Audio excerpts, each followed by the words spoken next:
Hai sobat, laut makin asam. Gurita kembangkan adaptasi baru untuk bertahan hidup.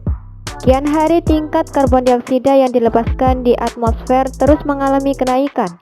Data terakhir dari Met Office berdasarkan Mauna Loa Observatory di Hawaii mengungkapkan, jika tahun ini kadar karbon dioksida akan melewati ambang batas melebihi 417 bagian per juta ppm atau naik 50% sejak dimulainya aktivitas industri yang meluas di abad ke-18.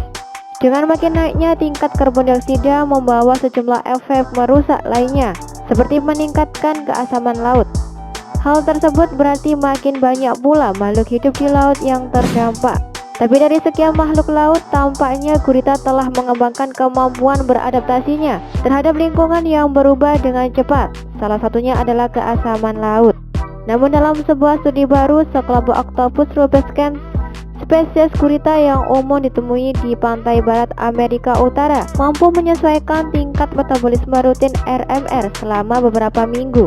Sebagai respon terhadap penurunan tingkat pH di sekitarnya, peneliti mempelajari sebanyak 10 gurita dalam kondisi laboratorium terkontrol dengan RMR diukur setelah terpapar air asam. Pertama-tama, perubahan metabolisme tingkat tinggi terdeteksi pada gurita. Ini kemungkinan merupakan reaksi kejutan. Tetapi RMR kembali normal setelah 1 minggu dan tetap terpantau sama 5 minggu kemudian, menunjukkan beberapa adaptasi telah terjadi. Namun, peningkatan keasaman berdampak pada kemampuan gurita pada tingkat oksigen yang rendah. Studi ini menunjukkan bahwa rubescens mampu menyesuaikan diri dengan peningkatan karbon dioksida dari waktu ke waktu, tulis peneliti dalam laporannya. Peningkatan RMR yang singkat juga mencerminkan gurita membuat penyesuaian yang cepat pada proses biologisnya agar sesuai dengan tingkat asam yang baru. Lebih lanjut, adaptasi itu bisa berupa respon terhadap hiperkapnia atau peningkatan karbon dioksida dalam darah dan juga termasuk strategi perilaku dan fisiologis.